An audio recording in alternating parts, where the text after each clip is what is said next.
কণীহঁত মই সাধুলৈ পুনৰ আহিলোঁ। আজি মই তোমালোকক পৰী সাধু ক'ম। তোমালোকে পৰী সাধু শুনি ভাল পোৱানে? আমি সৰু থাকোঁতে পৰী সাধু শুনি বৰ ভাল পাইছিলোঁ।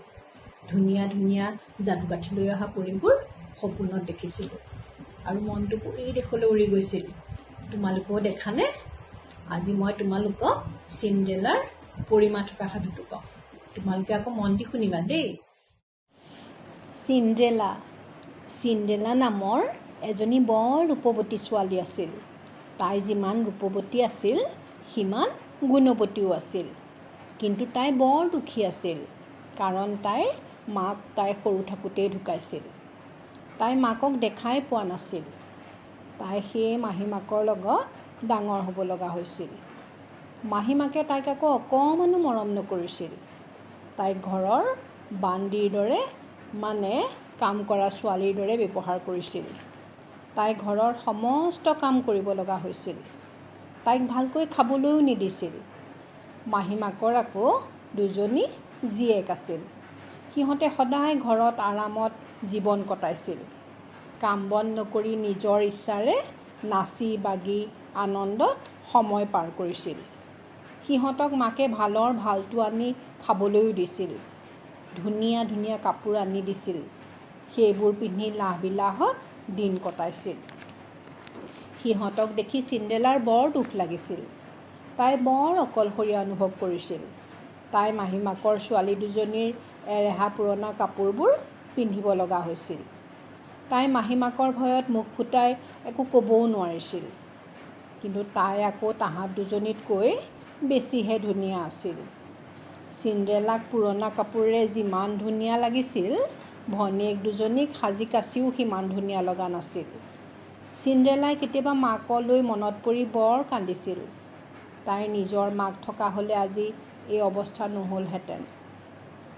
তাই এইদৰে কান্দি থাকোঁতে এদিন এজনী পৰিমায়ে সেইফালেদি যাওঁতে তাইৰ কান্দোন শুনিলে আৰু তাইনো কিয় কান্দিছে জানিবলৈ বিচাৰিলে। চিণ্ড্ৰেলাই তাইৰ দুখৰ কথা সকলো বিৱৰি ক'লে।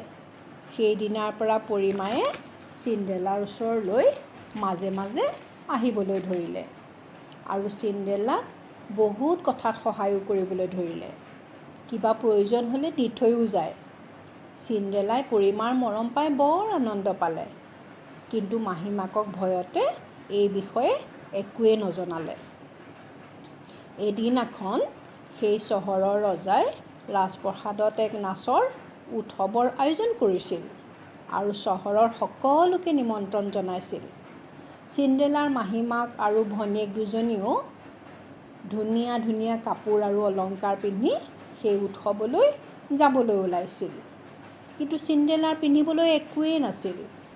তাইৰো ৰাজপ্ৰসাদলৈ যাবলৈ বৰ মন গৈছিল। সেয়ে তাই কান্দি কান্দি বহি আছিল।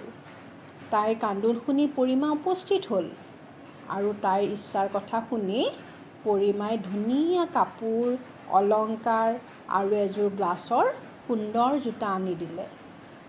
লগতে এখন যাবৰ বাবে ঘোঁৰা গাড়ীও দিলে। কিন্তু পৰিমায়ে তাইক মাজৰাতি, মানে 12 বজাৰ আগতেই ঘূৰি আহিবৰ বাবে কৈ থৈ গ'ল। চিণ্ড্ৰেলাই ধুনীয়া কাপোৰ সাজ, পৰিমায়ে দিয়া গহনা পিন্ধি সুন্দৰকৈ সাজিলে আৰু গ্লাছৰ জোতাযোৰ পিন্ধি ঘোঁৰা গাড়ীত উঠি ৰাজপ্ৰসাদলৈ বুলি ৰাওনা হ'ল। গাড়ীখনত উঠি যাওঁতে চিণ্ড্ৰেলাক সৰগৰ পৰি যেন লাগিছিল। ৰাজপ্ৰসাদত চিণ্ড্ৰেলাক দেখি সকলোৰে চকু থৰ হৈ গ'ল।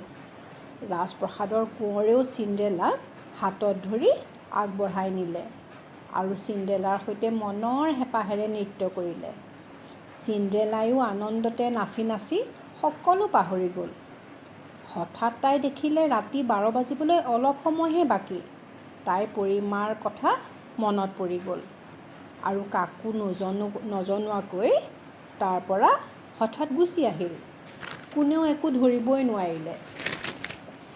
ৰাজকোঁৱৰেও তাইক নেদেখি বৰ বেয়া লাগিল।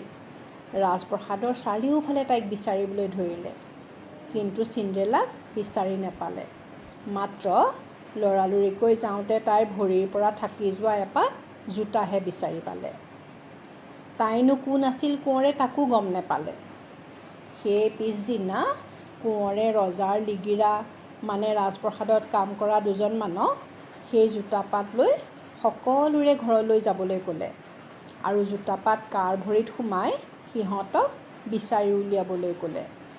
সিহঁতেও সকলোৰে ঘৰলৈ গ'ল, কিন্তু জোতাপাত কাৰোৱে ভৰিত নোসোমাল।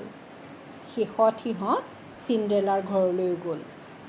চিণ্ড্ৰেলাৰ ভনীয়েকহঁতেও পিন্ধি চালে, কিন্তু সিহঁতৰ ভৰিতো নোসোমাল। অৱশেষত চিণ্ড্ৰেলাৰ ভৰিত সেই জোতাপাত সোমাল। চিণ্ড্ৰেলাই যে সেই ধুনীয়া ছোৱালীজনী ৰাজকোঁৱৰে গম পালে। ৰাজকোঁৱৰে ৰজা আৰু ৰাণীৰ অনুমতিত চিণ্ড্ৰেলাক বিয়া কৰাব বিচাৰিলে।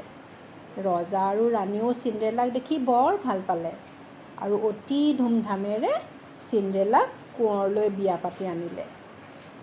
এইদৰে পৰিমাৰ বাবেই চিণ্ড্ৰেলাৰ জীৱনলৈ ভাল দিন আহিল আৰু কোঁৱৰৰ লগত ৰাজপ্ৰসাদত মহা সুখেৰে থাকিবলৈ ল'লে। তোমালোকৰ চিণ্ড্ৰেলাৰ সাধুটো ভাল লাগিলনে? মোৰো এতিয়া কি মন গৈছে জানানে? এজনী ধুনীয়া পৰিমা হৈ তোমালোকৰ ওচৰলৈ উৰি গৈ মৰমেৰে উপচাই দিবলৈ মন গৈছে। কেতিয়াবা আকৌ সপোনত যাবও পাৰোঁ দেই।